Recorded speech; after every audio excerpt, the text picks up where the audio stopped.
전국 모든 초중고생 학생분들과 학부모님들을 응원합니다. 속뜻이 뭐니? MBC 공부가 뭐니를 통해서 많은 인사드렸던 이병훈 소장이고요. 안녕하세요. 아이셋 키우고 있는 유리스마입니다. 자충우들 초등학생 3명이나 키우고 있기 때문에 3명. 오늘의 또 이 방송이 기대되네요. 학부모 1000명. 1000명으로부터, 1000분으로부터 받은 국어 공부와 어휘에 관련된 질문들을 엄선해가지고 10가지로 압축을 했어요. 네. 어휘를 인터넷 사전으로 편하게 이렇게 찾으면 되는데 굳이 종이 사전으로 해야 되는 이유가 있나요? 라는 질문이 많았어요. 뭐 인터넷 사전이라든지 뭐 전자사전 등을 통해서 그 의미를 딱 찾아 들어가서 이해하는 거는 굉장히 빠르고 효율적이죠. 빠르죠.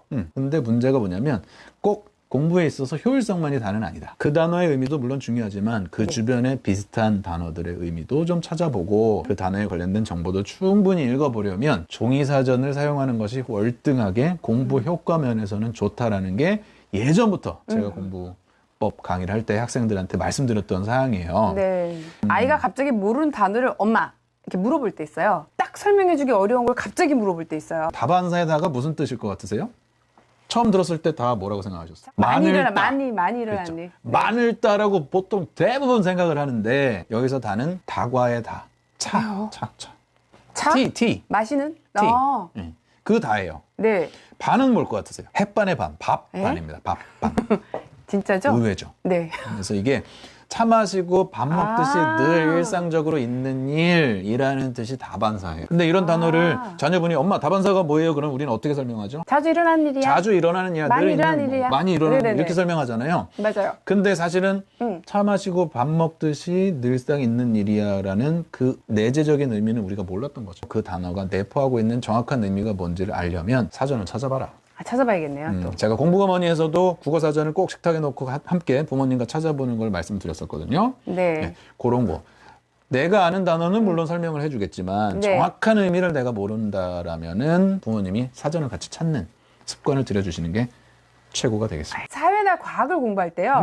용어나 어휘를 이해하는 게 도움이 되나요? 라고 하셨어요. 일단 초등학교 말만 돼도요. 네. 사회나 과학에서 나오는 용어가 상당히 어렵습니다. 그렇죠. 익숙치 않고 자주 쓰지 않는 용어들도 굉장히 많고요. 네. 중고등학교 가면 뭐 말할 필요도 없죠. 근데 이런 사회나 과학을 우리가 용어나 어휘의 개념에 대해서 정확히 이해를 못하면 우리는 늘 이거를 암기 과목이라고 여기고 있죠. 근데 이런 걸 모르잖아요. 그럼 네. 암기할 게 엄청나게 늘어나고 암기가 지나가고 나면 망각이 오고 그러면 시간이 지나면 공부 효과가 떨어지죠. 그쵸. 늘 외워야 되는 과목이요, 재미없는 과목이요, 지나고 나면 끝인 과목으로 공부를 하면 초등학교, 중학교는 어찌 버틸 수 있지만 고등학교 때는 수능이라는 큰 그렇죠. 산이 남아있어서 네. 절대로 안 된다. 그러니까 어릴 때부터 사회나 과학에서 배우는 용어는 항상 의문을 품고 찾아보고 그 용어나 개념의 의미를 정확하게 이해할수록 그게 쌓여서 나중에 공부하기도 편하고 공부 효과도 좋고 그 용어의 의미를 나만 찾아가지고 이해했을 때의 희열 같은 것들도 느낄 수 있거든요. 지구과학 시간에 바다의 깊이에 따라 수온이 변하는 층들이 있는데 그 중에 수온 약층이라는 곳이 있습니다. 여기서 약은 무슨 약일까요? 약하다 뭐 이런 약? 약하다는 의미처럼 생각하죠. 근데 무슨 수온이 약하다 말이 안 되지 않습니까? 그렇네요. 그렇죠? 네. 근데 아무도 이거에 대해서 의구심을 품지 않고 그냥 수온 약층이라고 외워요. 여기서의 약은 약하다가 아니라 뛸 약입니다. 도약? 거기서의 약이라서 수온이 많이 뛴다라는 의미가 이미 용어 자체에 들어있어요. 이걸 알고 찾아본 아이는 외울 필요가 없죠. 그래서 네. 이 어휘의 속에 내재된 뜻을 정확하게 아는 게 이 어휘의 의미를 아는 데서 그치지 않고 공부 효과에도 큰 영향을 준다라고 말씀드릴 수 있는 거죠. 제가 공부가 뭐니에서도 사실 많은 학생들 자기 유형의 스타일에 맞는 교재 같은 것들을 추천을 드렸었어요. 그 와중에 제가 정말로 사전을 찾아봤을 때 어떤 사전이 가장 좋은가를 찾아봤을 때 이 사전이다 라고 생각했던 게 속뜻 사전이었거든요. 그거 제가 추천했다가 난리가 났지 않습니까? 제가 필요하다고 생각하는 용도의 사전을 많이 찾아봤어요. 네. 근데 대부분 한쪽 스타일로 많이 써져 있고 반대쪽 제가 원하는 스타일로 써져 있던 책은 딱 이 속뜻 사전 하나였습니다. 다른 예가 없었고 낱말의 속뜻까지 자세하게 풀어진 사전이 없었어요. 그래서 이름도 속뜻풀이 초등 국어 사전이라고 지어져 있지 않습니까? 근데 사전이 너무 예뻐요. 여기 막 별도 보이고 블링블링하고 네. 되게 애들 선물 주면 좋아할 아니 것 같아요. 이거 어떻게 이렇게 만들지? 별 반짝반짝. 감사합니다. 예쁘고요. 네. 보이나요? 선물로 주면은 굉장히 아이들이 네, 좋아하겠어요. 여기 너무 예쁜 것 같아요. 특히 여학생들 너무 예쁘다고 할 것 같은데요. 속뜻이 무슨 말이야? 속뜻. 마음속 깊이 담긴 뜻이래요. 그리고 낱말에 쓰인 낱낱 글자 속에 담긴 뜻 이렇게 돼 있네요. 악어라든지 뱀이라든지 거북이 같은 친구들은 이제 우리가 파충류라고 하거든요. 파충류라는 단어에는 3개의 힌트가 포함되어 있는데 그게 뭘 것 같으세요? 파는 솔직히 모르겠고요. 파는 모르겠고 충은 벌레충, 벌레고 류는 종류할 때 그런 종류. 류. 네. 그러면은 속뜻사전 한번 찾아볼까요? 기어다닐 파, 벌레충, 기어다니는 벌레, 종류. 종류. 그게 이제 파충류인 거죠. 그렇죠. 제가 네이버에 사실은 찾아봤어요. 네이버 사전에서는 뭐라고 하던가요? 네, 거기서는 그냥 파충강에 그 동물을 일상적으로 통틀어 이르는 말 이렇게 딱 돼 있고 말았어요. 그러면 사실 우리 꼬맹이가 찾아보면 모를 것 같아요. 파충류인데 네네. 파충강 동물 이룬다 하면은 뭐, 네, 뭐 그 말이 그 말 아닌가요? 그러니까 모를 것 같아요. 잠깐 근데 네. 이 파가 기어다닌다는 의미예요?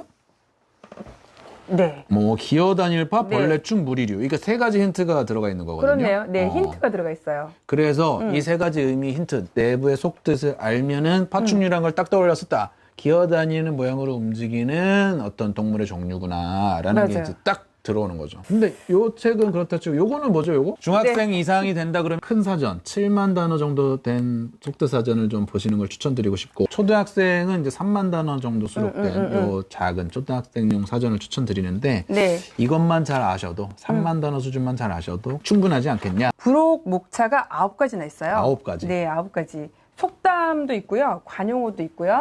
그다음에 만화 고사성어가 있어요. 네, 50가지. 네. 그래서 이거를 또 만화로 고사성어를 만화로 이렇게 해놨어요. 네. 학생들이 또 만화라면 또 엄청 좋아하지 않겠습니까? 네네. 이렇게 만화로 고사성어가 쭉 다 이렇게 되어 있습니다. 이렇게 다채롭게 뭔가를 넣어가지고 학생들이 정말 공부하는 데 도움되게 구성한 책이 사실은 없어요. 네네. 대부분은 이제 텍스트에 대한 데피니션, 정의에 대해서 정확하게 설명하는 데 집중을 하고 계시기 때문에 네. 학습용으로 뭔가 사전을 사용한다면 저는 이게 맞다라고 생각을 하게 된 거죠. 네. 아이가 사전 잘 찾아봤었는데 요즘에 급하게 찾고자 네이버를 이용해요. 다시 사전 찾을 수 있게 하는 노하우가 있을까요? 눈에 알려주겠습니다. 보이는 곳에 엄마랑 같이 식탁에서 매일 찾는 훈련. 식탁 괜찮네요. 저 사실은 물어보면 식탁에 없으니까 다시 거실로 뛰어가기 귀찮아서 예, 포기하는 그런 경우가 생기는데 식탁 괜찮네. 네. 근데 사용법에 관련돼서 우리가 팁을 하나 좋은 거 드리려고 준비하지 않았습니까? 여기 사전에 봤던 우리 속도 사전에 요거 보이시나요? 이렇게 찍어주시는 거죠? 네. 요렇게. 이렇게, 여기 이렇게, 있는 이렇게. 사전을 보면. 이게 뭐냐면 뭔가 막 붙여놨어요. 이게 네네네. 이제 포스트잇을 막 이렇게 붙여놓은 거예요. 마치- 자기가 찾아본 단어에 포스트잇을 붙여놓으니까 네네네. 이게 마치 국화꽃처럼. 국화꽃. 네, 그렇죠? 네. 속뜻 사전을 우리가 찾아보다가 네. 자녀분들과 함께 찾아보다가 찾아낸 단어는 동그라미 치고 그 페이지에 포스트잇도 이렇게 붙여가지고 네. 꽃잎처럼 달아놓으면은 꽃잎 딸기. 어휘력 확장 효과가 굉장히 좋고 네, 또 네. 네이버나 다음에서 포털에서도 이거 검색해 보시면 꽃잎 딸기 놀이 학습이라고 해가지고 네. 사진들을 볼 수가 있어요. 짜잔. 사실은 유리스마도 해보지 않았겠습니까? 마치 정말 이렇게 예쁜 꽃잎 같죠? 네. 대단합니다. 네, 꽃잎 딸기 놀이. 3명의 유리가 네, 붙여준. 우리 유리들. 네. 자, 여기 한번 보시면, 포스트잇 사러 가자! 이런 것도 있으시고, 나도 저거 해볼래요. 방금 구매했어요. 홈쇼핑처럼 빨려 들어가. 포스트잇 구매 각. 아이가 사전을 읽더니 아이가 해보고 싶다고 네. 하고 있어요. 좋습니다. 2권 사서 엄마랑 누가 먼저 찾고 이야기하는 게임에도, 이거. 너덜너덜 할 때까지 활용하고 싶네요. 맞죠. 네네네. 사전은 너덜너덜 할수록 좋은 겁니다. 네. 그리고 이게 사전이 네. 이렇게 자주 찾다 보면 여기가 까매지고 손때가 붙고 여기에 손때도 붙고 그렇죠. 네. 여기 좀 접히기도 하고. 그 다음에 남자애들은 특히 이런 거 괜히 주면은 또 여기다 또 물을 묻혀. 그래서 이게 쭈글쭈글해지기도. 네, 국물도 사전은 붓고. 그렇게 보는 책입니다. 사전을 무슨 진짜 신주단지처럼 보시 그러지 마시고 그렇죠. 항상 찾아보고 침도 흘리기도 하고 물에 젖기도 하고 마르기도 하고 늘 찾아보고 동그라미 치고 꽃잎도 붙이고 네네네. 해서 이 사전이 정말 나달나달해질도록 만약에 공부한다면 저는 아이들 국어뿐만 아니라 모든 과목 공부에 있어서 맞아. 그걸 하지 않은 친구들과 형격하게 다른 그 속뜻을 알고 영어나 개념의 이해를 파악해서 훨씬 더 좋은 공부 효과를 반드시 누릴 거라고 생각합니다. 소장님, 초등 국어 사전인데 속뜻 사전은 꼭 필요해요? 아까 말씀드렸지만 다른 사전들은 이제 데피니션 정의 부분이 정확하게 되어 있지만 그 네. 속뜻까지 잘 풀어져 있는 사전이 별로 없어요, 솔직히. 네, 네. 그래서 속뜻 사전은 학습용으로 쓴다면 저는 속뜻 사전을 활용하시는 게 가장 좋다. 라고 강추드리고 싶어요.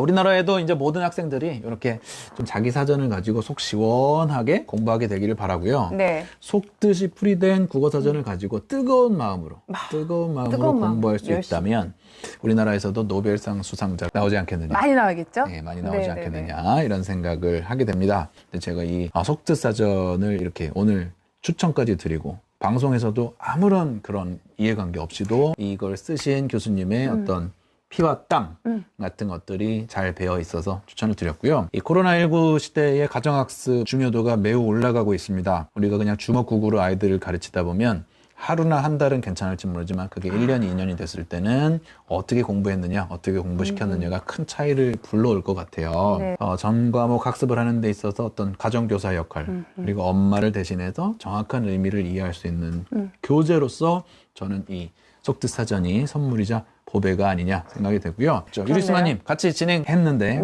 느낌이 어떠셨나요? 저는 초등학교 3명이잖아요. 그렇죠. 네. 앞으로 더 열심히 속도사전 찾고 같이 아이들하고 같이 이렇게 함께하는 시간이 정말 중요하다는 생각을 또 들게 하네요. 이미 네. 방송 전부터 사실 집에 있으셨잖아요. 네, 사실은 그랬어요. 알겠습니다. 긴 시간 시청해 주셔서 감사합니다. 감사합니다.